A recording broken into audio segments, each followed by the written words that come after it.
So the first thing I'm going to do is I'm going to copy that information there onto like a clipboard. And I do that by pressing the copy button, and then I cursor down to everything that I want to copy, and I press copy again. That's put that on my clipboard. If I now go to my settings screen there, and I'll go select, but it's got to be turning, not middle. Select there, and I look at that form there, start, which is my fixed form that I've just created, and I say alter, and I come down here. What I'm going to do is I'm going to cancel that, and I'm going to paste in that big long, so when you write it in the form, it's a big long line with loads, all the EOBs, just as if you've written it all together. Okay, and that now, if I now say alter, you'll see that's what's on that fixed form now.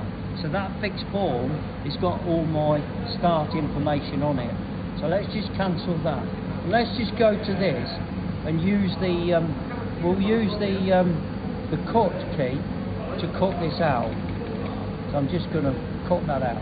And up the top here now, I'm going to go to this start button, and now all that's on that fixed form, insert, so that's how I would start a program.